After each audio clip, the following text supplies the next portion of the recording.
Will the honourable member Holt? Thank you, Deputy Speaker.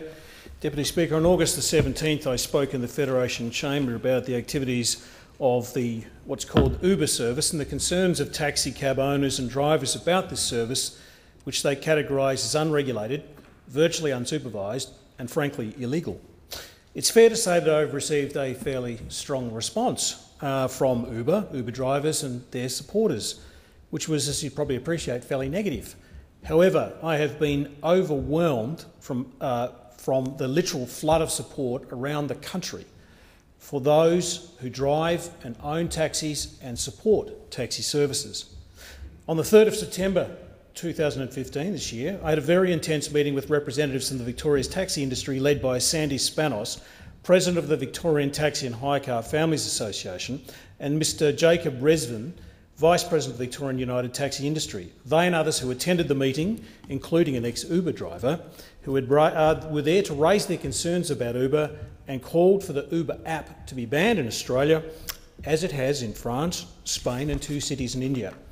After some initial support around the world, Deputy Speaker, for the concept of Uber, we have seen protests against this service in Germany, India, Spain, Colombia, France, Italy, China, England, the US and now Australia. Residents and local taxi drivers are becoming increasingly concerned with Uber's illegal operations, as well as reports of incidents involving Uber drivers. Taxi industry representatives tell me bluntly they have no problem with Uber providing a taxi service in Australia, provided they play by the same rules and abide by Australian laws. But their view is that they are not abiding by these laws and accordingly have called for the UberX application to be banned in Australia. Sandy Spanos, President of the Victorian Taxi and Hire Car Families, is extremely concerned with Uber, concerned to the point of damaging her physical and mental health. Sandy's story is that she's abided by the Australian laws, paid taxes, and yet she sees an unregulated competitor, Uber, which she and many others who have contacted me from around the country see run its service outside of Australian laws and regulations in an illegal manner. Ms Spanos has invested heavily in her taxis and has planned on this investment funding her retirement. But she has seen with the rise of Uber, who exist outside of the laws, as I said, her investment in her taxis become virtually worthless. Ms Spanos states that taxi drivers across Australia have to pay licence fees of up to $24,000, pay full taxi insurance of $5,000, pay work cover, pay GAP insurance, pay full taxi insurance registration of about $2,700, pay for vehicle signage, pay for taxi cameras, collect GST and submit BAS statements, when Uber drivers do not incur any of these expenses and other things that are required for taxi drivers. It obviously requires a lot of money to run a taxi service. Uber drivers are not subjected to the same costs who are now, as taxi drivers who are now, as a consequence of this unregulated competitor, running at a loss. It's not a fair playing field, Deputy Speaker. They cannot compete with a company when it's existing outside of the rules. The representatives from the Victorian Taxi and Hire Car Families have also noted, and this was particularly striking in the representations they made to me, that many taxi drivers come from our migrant communities. And disappointingly, they've lost faith in state and federal governments who have not, in their words, cracked down on Uber.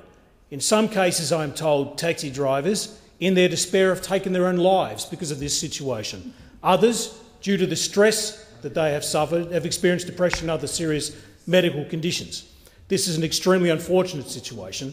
We as governments and members of parliament need to listen to the concerns raised by the Australian taxis industry and appreciate the pressures on taxi owners and drivers at present.